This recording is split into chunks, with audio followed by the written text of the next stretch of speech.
साट अपनाचे एगो बरतिया पकड़ लेलो साथे हे सुना ना गइल रनी राते हम साट अपनाचे एगो बरतिया पकड़ लेलो साथे माना कहिनी तब हमर फाड़ देलो से घंघरिया के भीतर के सारा पवित्र चीज लौके जब हिला कमरिया के भीतर के सारा पवित्र चीज लौके जब हिलाई कमरिया के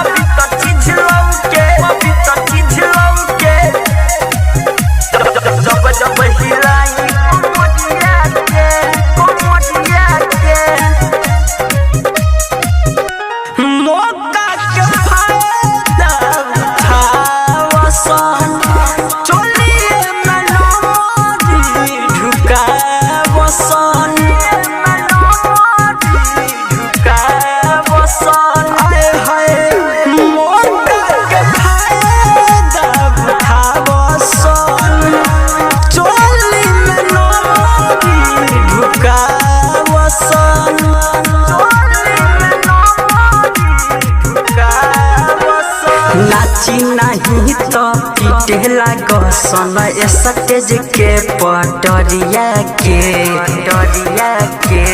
भीतर के सारा पवित्र चीज लौके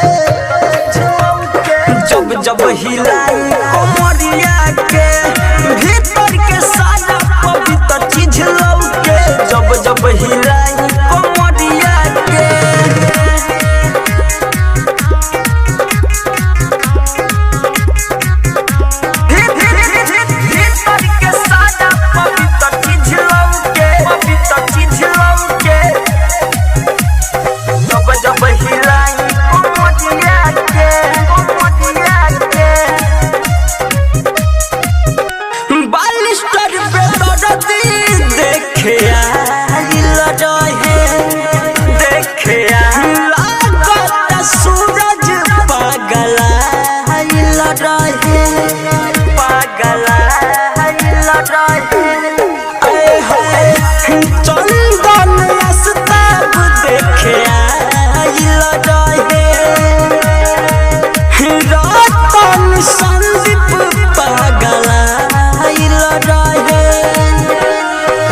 सब लफुआ पियले रहे लूटल चाहे लहरिया के भीतर के सारा पवित्र चीज लौके जब हिलाई कमरिया के भीतर के सारा पवित्र चीज लौके जब हिलाई कमरिया के अभी रिकॉर्डिंग स्टूडियो मथुरा चौक।